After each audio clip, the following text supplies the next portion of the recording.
Hello and welcome to the Rugby Chat podcast. I'm Paul, the guy behind DrivingMaul, a website, podcast, Twitter account and YouTube channel bringing you the best in rugby predictions and opinion. Don't forget to subscribe on your favourite podcasting app so we drop into your phone every single week. And also please leave a 5-star review. Other stars are available, but why would you want to do that? If you'd like to watch what happens behind the covers, then the show's live on YouTube at 8 p.m. New Zealand time every Tuesday, except for next week where it will be Wednesday because of Waitangi Day. So there's always an exception, isn't there? And if you are watching live, red box down below, please do subscribe. I have made my 1,000 subscribers, sorry, so I have kept my YouTube partner status. But hey, you wouldn't want to miss out on any future videos, would you? You can also join the discussion on our 5 questions via Twitter. Just follow @DrivingMaul and look for the questions and use #RugbyChat. This week we are talking about the Australia Conference, and I have an expert with me this week. A man with years of experience in the podcasting industry and a prolific writer as well, Mr. Hugh Cavell. How are you doing, sir?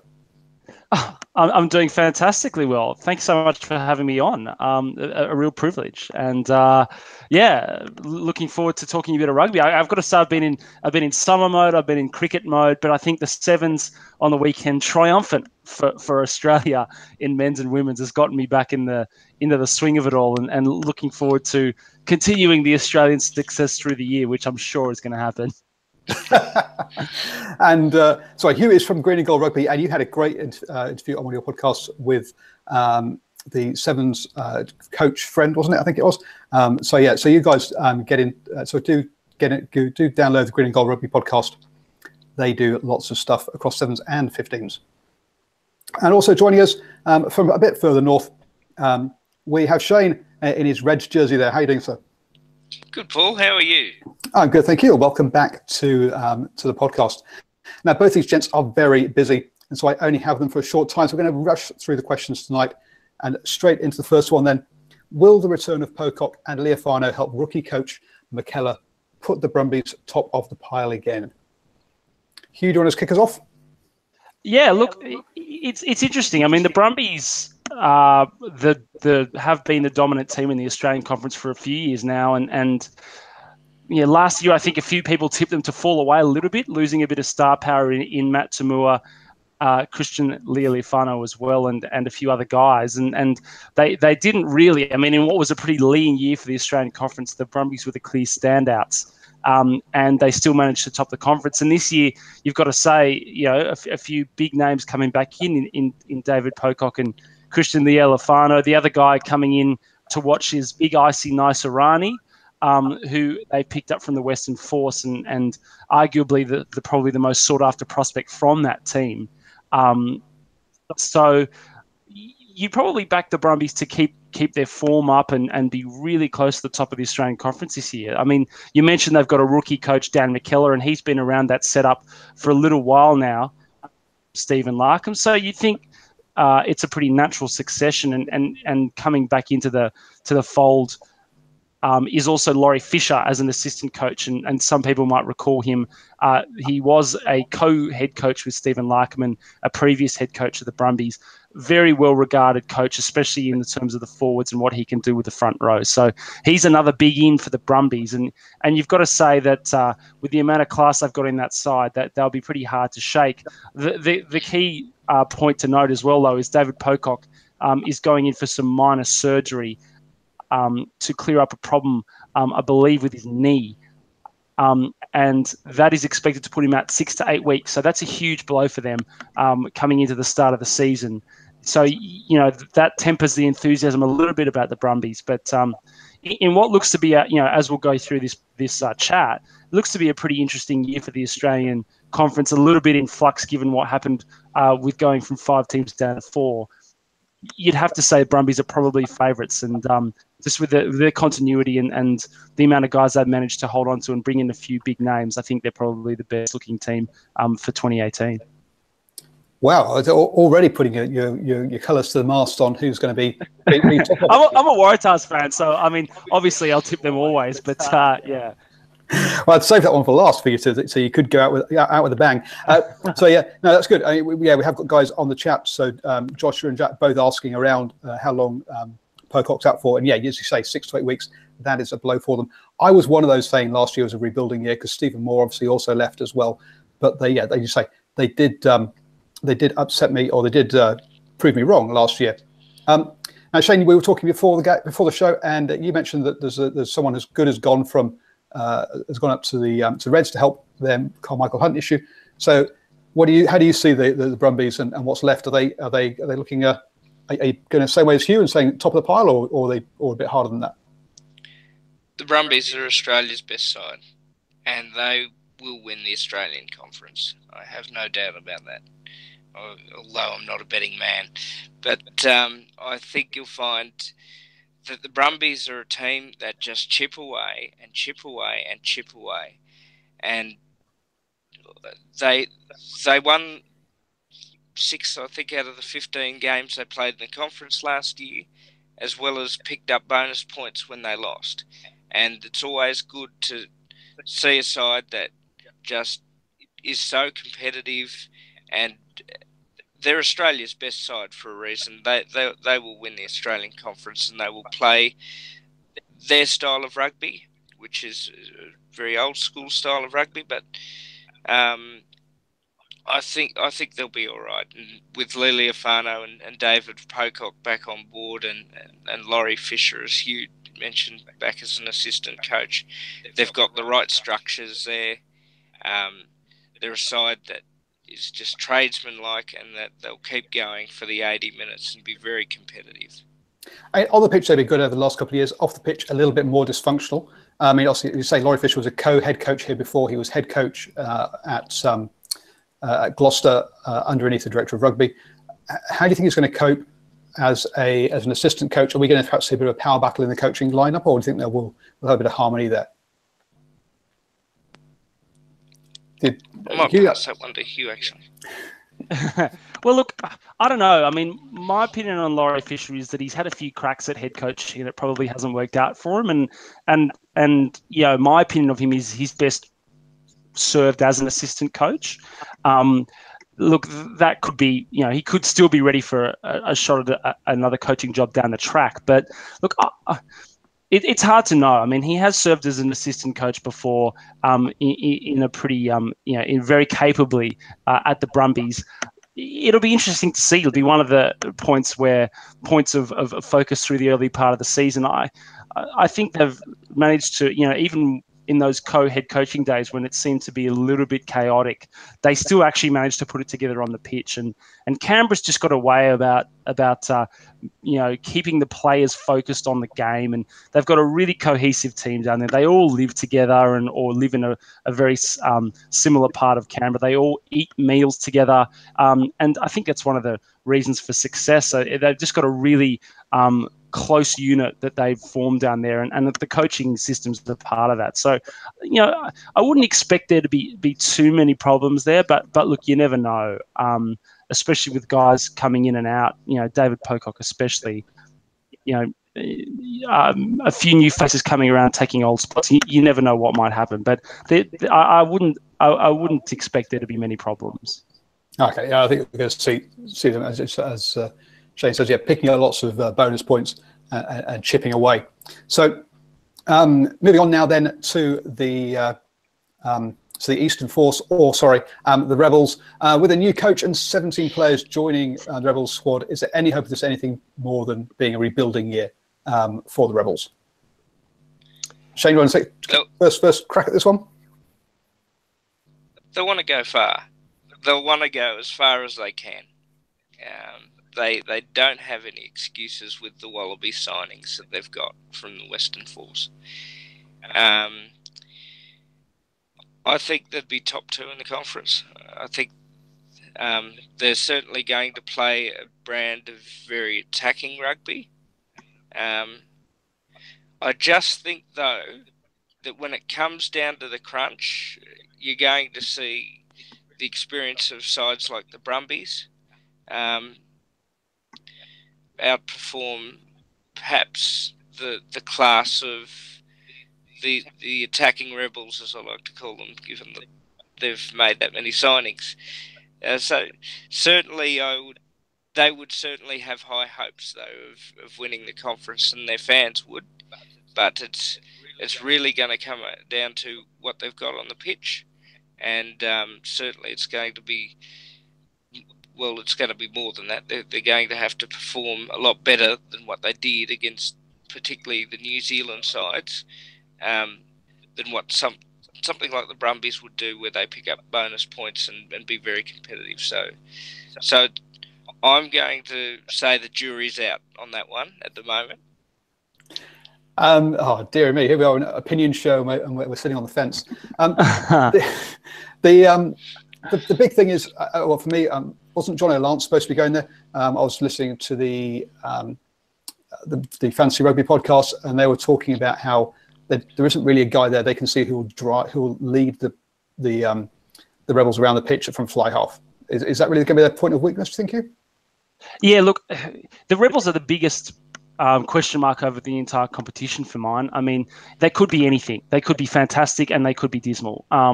They've got 17 new signings coming in. Most of those are from the Western Force. In fact, I'm pretty sure all of them are.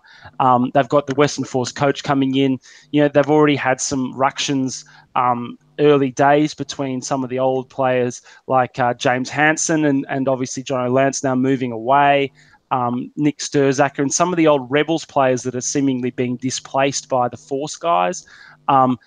Dave Vessels is a really skilled coach. I'm a big fan of his, and it's going to take everything for him to get that team going through the season as a cohesive unit, because, I mean, they're pretty much the flip side of the Brumbies that we just talked about. They're just they've got no continuity. They're a whole new side. They've got some bloody fantastic players, and on paper, their roster is the best roster the Rebels have ever had by a mile. So, I mean, if everything works out for them, they could easily be pushing for a finals berth. But look, I think a more realistic hope's 8th to 10th. If they can crack the top 10, I've never done that before. I think that'll be a success, viewed as a success going forward. Your point about John O'Lance is an interesting one. I mean, they've signed a guy called Taylor Adams, who domestic Australian fans will know. He was the catchpole medalist as the best player in Sydney grade rugby. He then played in the NRC to a pretty high standard for the Sydney Rams, I believe. Rams or the Rays, one of the two. And he's a really good player. He's Eagles. Correct. Sorry. But he is a really good prospect. He's a Kiwi, actually, but he seems to have pledged his allegiance to Australia, which we like to see, joining the long line of Kiwi converts that we've managed to take over here. So look, if you can't beat them, join them. And so we're trying to steal as many Kiwis as possible, but that's to one side. Look, I'll be interested to see the Rebels this year. I think they've got a lot of upside. I think it might be a slow process, though, and you might only see them start to win big games towards the back end of the season. So I'd tip them for an 8th or 9th place finish. But yeah, look, I mean, the Australian Conference, it's a bit open this year, and if they can put it together, then they've got a definite claim as being a competitor. Yeah, and looking at it, it could be like basically forces forwards with the Rebels' backs with Genia and you say Adams. Yeah, Genia. I mean, didn't even mention Will Genia coming in. I mean, they talk about all-stars, an all-star side. I mean, Genia will be the best player that they've ever had, as soon as he walks on the field. Danny Cipriani was okay, but not Genia's level. I was going to say Danny Cipriani, O'Connor, and Curtly Beale all at the same time. Yes, didn't that work out wonderfully? Party boys become the main team. Oh dear. So yeah, I should say they got quality in there, and I hopefully have dropped. Yeah, we got quality in there, and they could do well. It's a matter of getting that culture right, and so don't argue.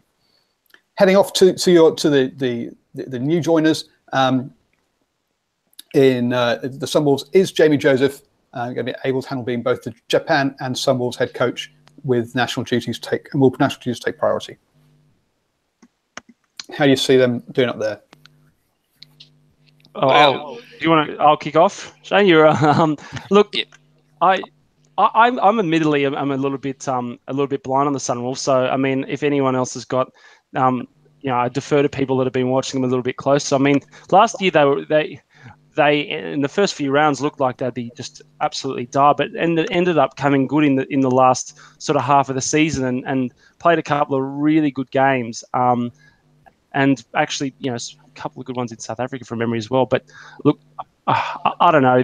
They're always interesting to see what they put on the field week to week, the Sunwolves. And you've got to think Jamie Joseph, as a very skilled coach, should be good enough to do both jobs.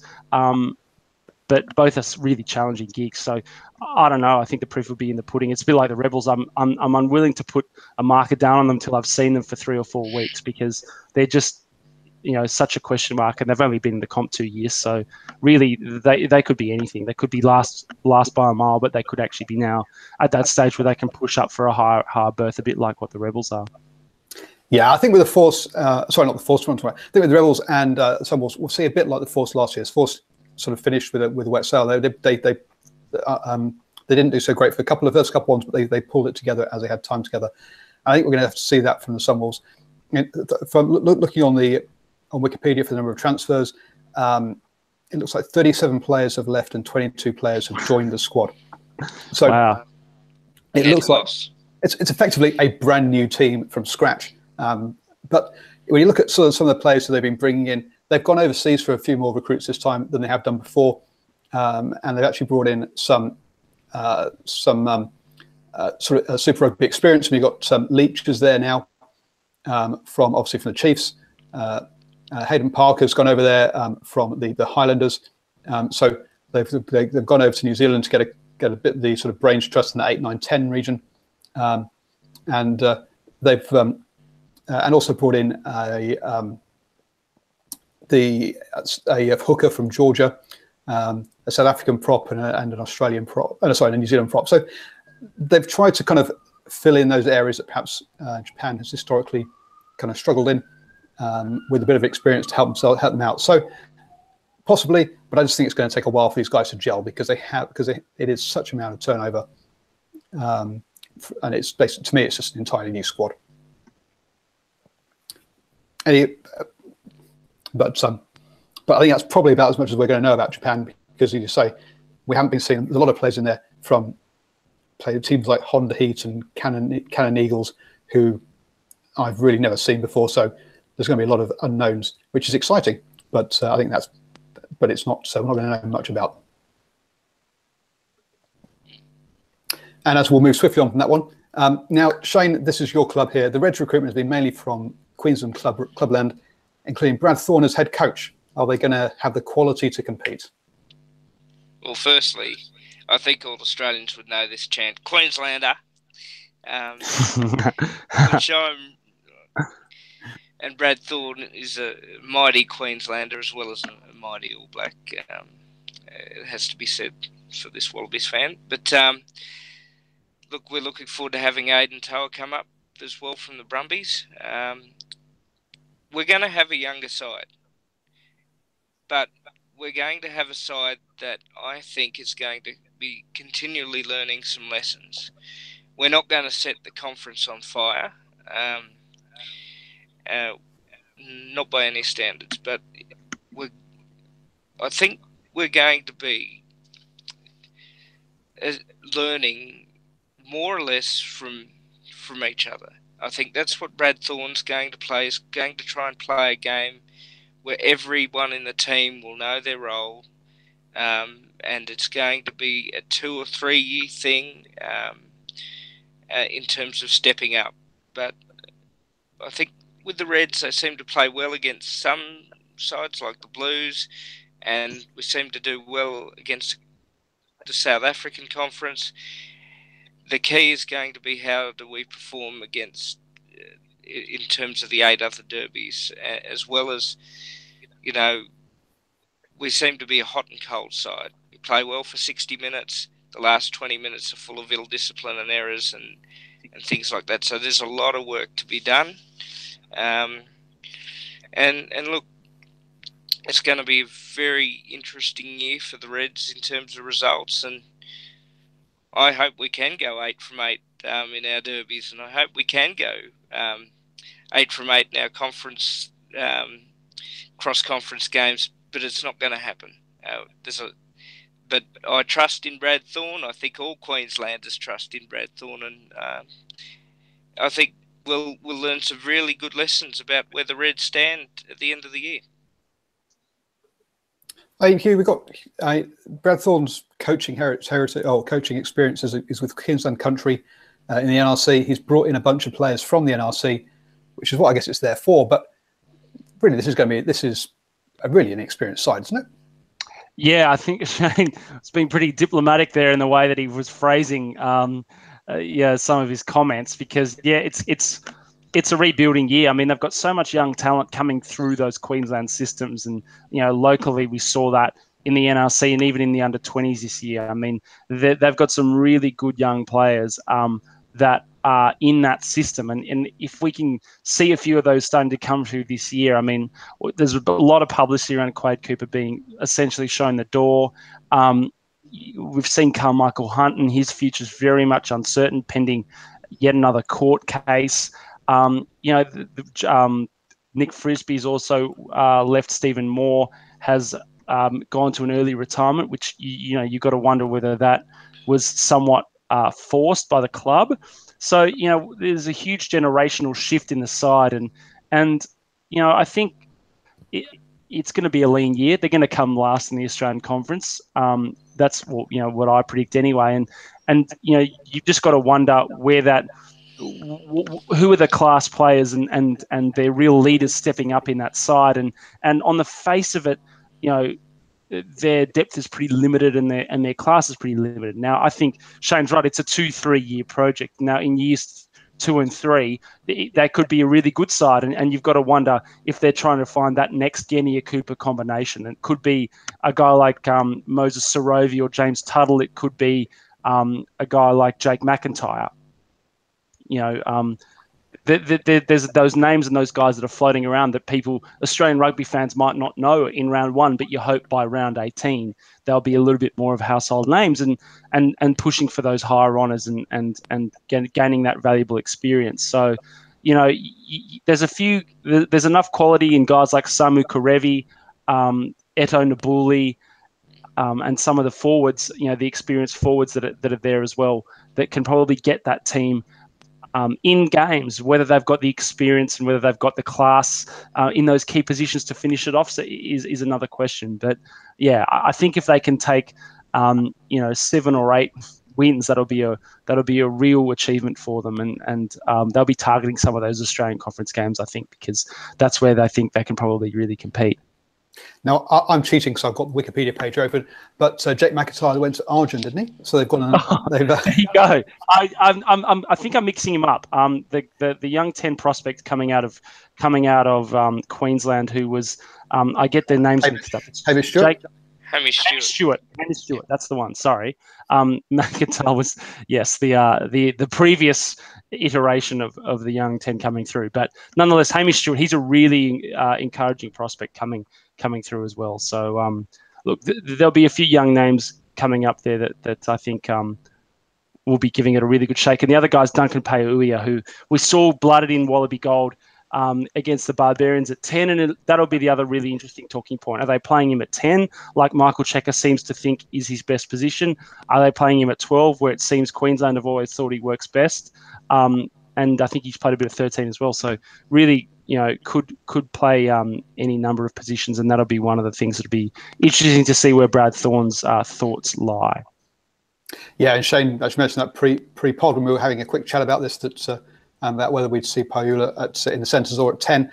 And also, when I heard them losing Rod Simmons, I was thinking, wow, they've lost up front as well, with Kane Douglas, Roida, and Tui, who are all now being capped by the Wallabies.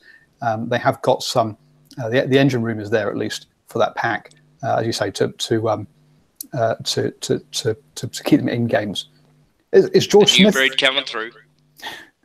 Is George Smith there, or is he locked up in Japan for beating up taxi drivers? He spent 19 days in a Japanese prison. How has this not become more of a talking point? He didn't even tell the Reds. They just wondered why he wasn't answering his texts for 3 weeks. Well, he got away with it. Jeez, You see, when you're a legend and you're loved by the media, you get away with these kind of little things. Whereas last year, I've forgotten who it was who got dragged into a jail for something on the Gold Coast prior to last season. One of their Lucy's did, I think. Oh, Higginbottom. And that's he got dragged through the press a little bit more than George Smith has done. But they do seem to be a bit off the rails sometimes. They do seem to pick up those kind of players that have trouble with the law off the pitch, if not on the pitch. And that was one of Shane's things. That you thought their discipline on the pitch, and that the cards or penalties, giving away penalties is one of the things that really has hurt them in previous seasons. Yeah, it has. And you only have to get to about minute 60 to minute 80 to know that you're going to concede 7 penalties. Most of them for hands to the ruck, not rolling away, and those sort of things. I think fitness is probably a key element to try and getting better results, because that's where a lot of the results last year slipped away for the Reds. And we could have had 5 or 6 wins instead of the 4.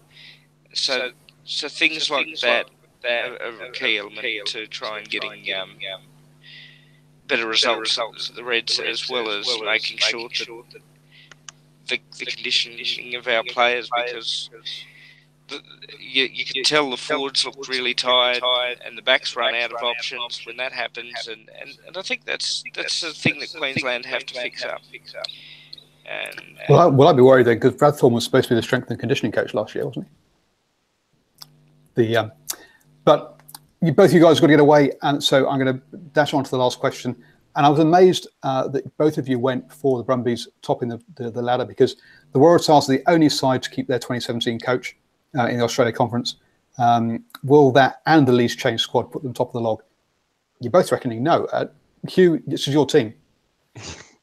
I don't know if that's a positive that we've hung on to Daryl Gibson. I don't know. I think maybe ask me after 5 or 6 rounds, because it might not be the genius decision that we thought it might have been. It's interesting. The team is similar in many ways to last year. It's right through 1 to 15 international caps in the front row, from Sukopi, Kepu, Paddy Ryan, these sort of guys.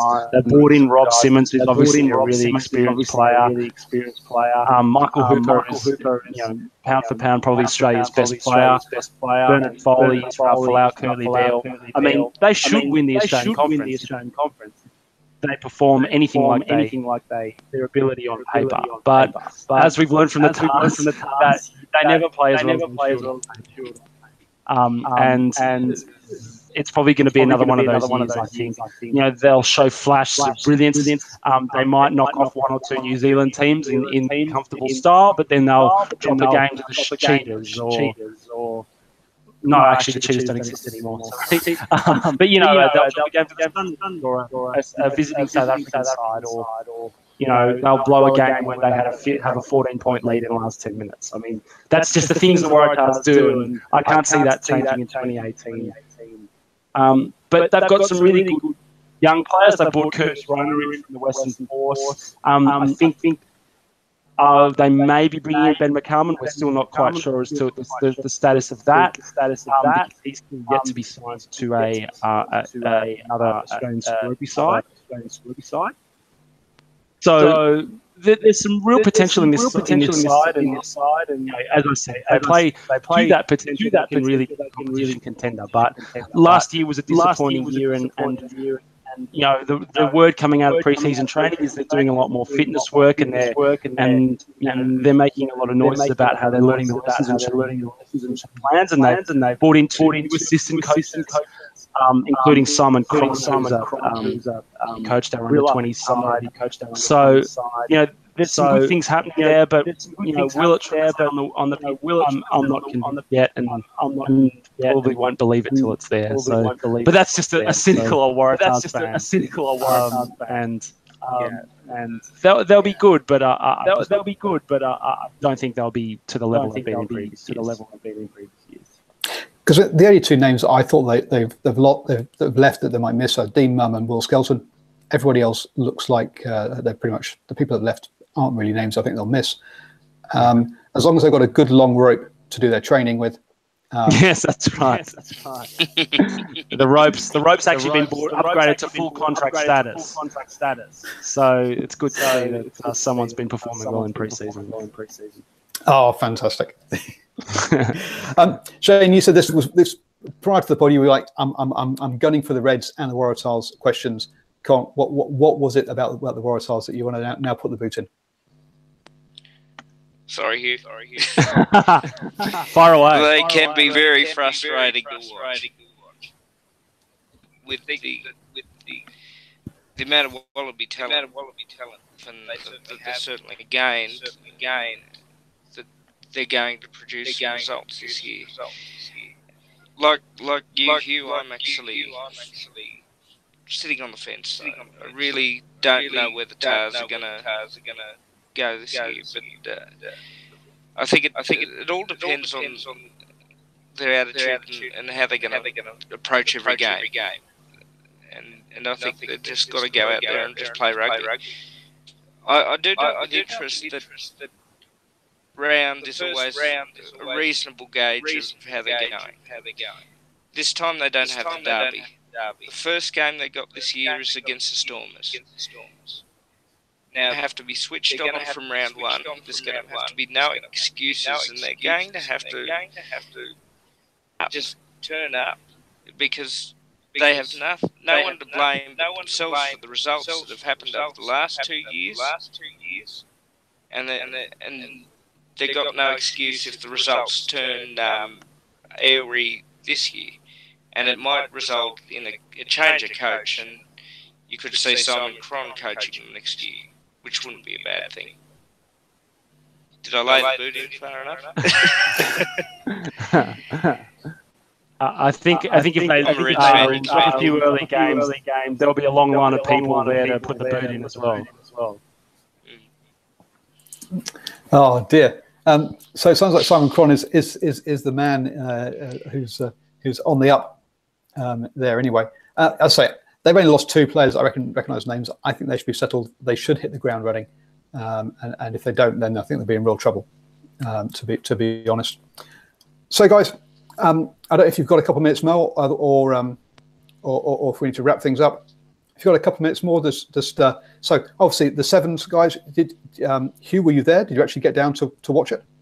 I really wanted to, but unfortunately I was up in Port Stephens, up the coast here for the long weekend, which I know was a bit frustrating, especially because it was such a great weekend for us. It was, and I think we really should point out for those that don't listen, is that it was a great weekend for the women especially. They went through the entire tournament and didn't give up any points at all.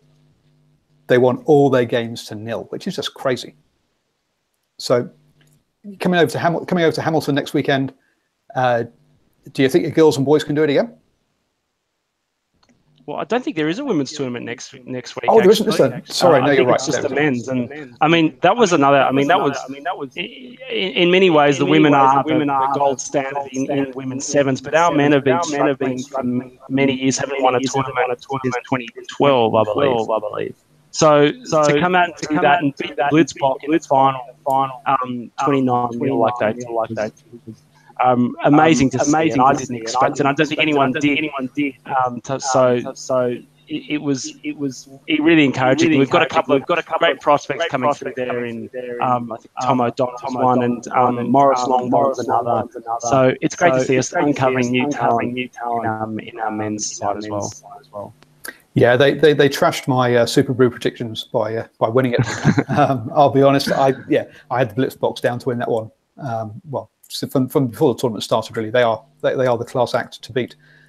So yeah. Unfortunately, I'm not making the Six Nations next weekend. Again, it's a long weekend, so I'll be up in Auckland next weekend. But yeah. So thank you very much, guys, for joining me. I'll let you get away to your dinners. So Hugh, let people know where they can get your wonderful insights most weeks. I don't know about wonderful, but yeah, with Green and Gold Rugby podcast, we're back probably 1 or 2 weeks. And Twitter's my handle at Hugh Cavill, HUGHCAVILL. And Shane, how can people get hold of you for a chat afterwards if they want to? At School of Mate, SCOOLM8 on Twitter. Always love a chat. Always like to be humorous as I can, or controversial, or anywhere in between. So, and obviously I'm at DrivingMaul on Twitter. Don't forget to subscribe to the podcast. About there should be a face on the recording. And if you're on YouTube, so do forget to subscribe down there as well. Next week it'll be on a Wednesday, and we'll be covering the New Zealand conference. So I'll have Mike Pullman back for that one, as well as I think Ashwin, who is a fellow Blues supporter from the West Stand, up there as well to go over the New Zealand conference and go through each team. And then the week after that, we're back to normal on a Tuesday as well. So don't forget, also this weekend, the Six Nations are kicking off. So you can check the YouTube channel for predictions and a preview all about that as well. There is just too much rugby going on, as always. Thanks for joining us, and catch you all next week.